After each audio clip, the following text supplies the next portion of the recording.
बरसात की एक शाम थी। बखागंज गांव के दो लोग, रमलाल और मधाव, भोलू की चाय की दुकान पर बैठे थे। उनके चेहरों से बिल्कुल साफ दिख रहा था कि वो काफी उदास हैं। आज जो सब यहाँ मिलके 2-3 कप चाय पीते थे, आज 1 कप चाय भी नहीं पिए। सब गांव की मौजूदा समस्या को लेके बहुत विचलित थे। इसी बीच गांव की वर्तमान हेडमास्टर कैलाश मास्टर भोलू की चाय की दुकान पर पहुंचे।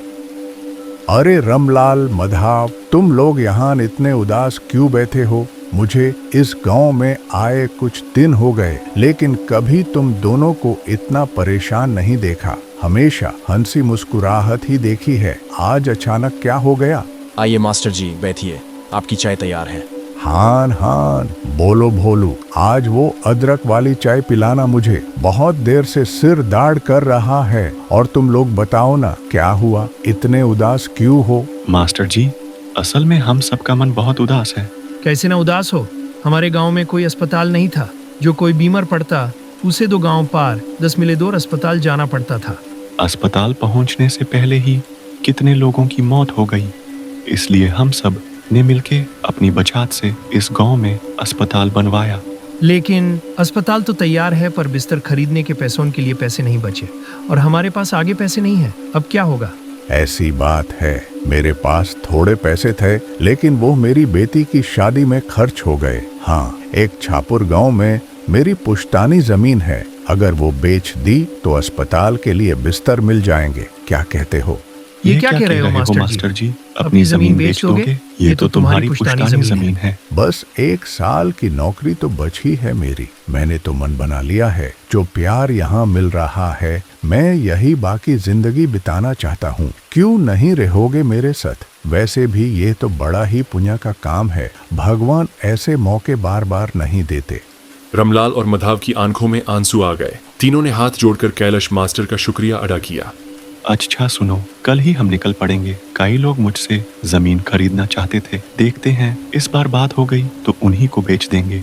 अली सुबह कैलाश, रमलाल और मधाव इस छपूर गांवों की ओरे चल पड़े। जब वो ट्रेन में थे, बरासत जोर से हो रही थी। आसमान काले बादलों से ढका हुआ था और तेज हवा चल रही थी। ये बारिश रुकने का नाम ही नहीं ले रही थी। उनके सामने एक नदी भी थी जो उन्हें पार करनी थी। आपका गांव स्टेशन से काफी दूर है क्या?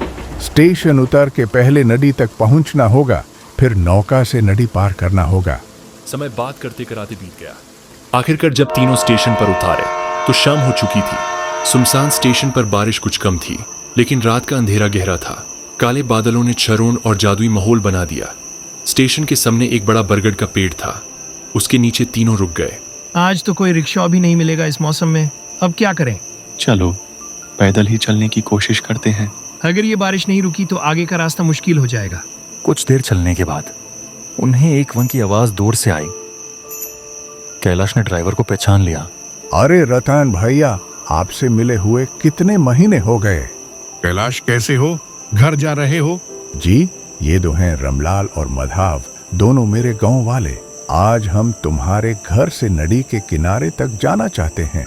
इस रात की आखिरी नौका मिल जाए। इस बरसात में नौका मिलना मुश्किल है, पर ठीक है, चलो देखते हैं। तीनों वह में बैठ गए। अंधेरा गहरा था। भैया, आप इतनी उम्र के होकर भी साइकिल चलाते हो, तकलीफ नहीं होती? तकलीफ तो होती थी, पर अब आदत हो गए है। काफी दिनों बाद इच्छापुर गांव जा रहा हूँ। वाहन की जमीन बेचनी थी ना? हाँ, पर जमीन बेचने से पहले कुछ परेशानियां हैं।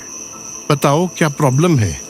जिस गांव में मैं रहता हूँ, वहाँ के लोगों ने अपनी बचत से अस्पताल बनवाया, पर बिस्तर खरीदने के पैसे नहीं जोड़ पाए। मैंने सोचा अपनी पुश्तानी जमीन बेचकर उनकी मदद कर दूंगा। ये तो सच में बहुत बड़ा काम है कैलाश। ऐसे ही बातें करते करते वे लोग नदी के किनारे पहुंच गए।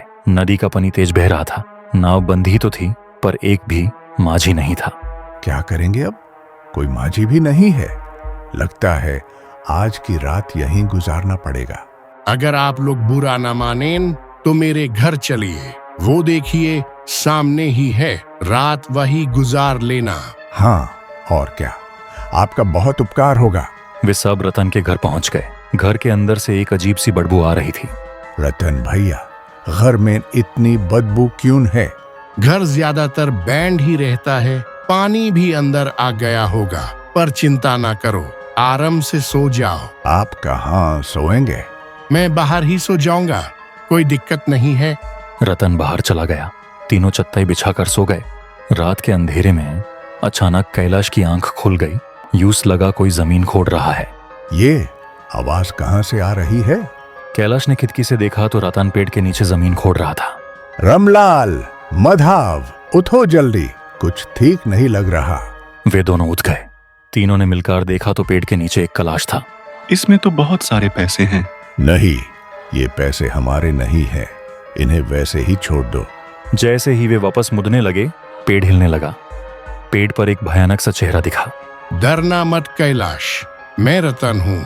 मैं देखना चाहता था कि क्या तुम वक्त के साथ लालची तो नहीं हो गए। तुमने साबित कर दिया कि तुम सच्चे हो। मैं 1 साल पहले मर चुका हूँ। अपने बचाए पैसे ले जाओ, जमीन बेचने की जरूरत नहीं। रतन की आत्मा हवा में गायब हो गई। तीनों ने कलाश उठाया और हॉस्पिटल के लिए निकाल गए। बारिश की उस रात की वो भयानक कहानी हमेशा के लिए उनके मन में रह गई।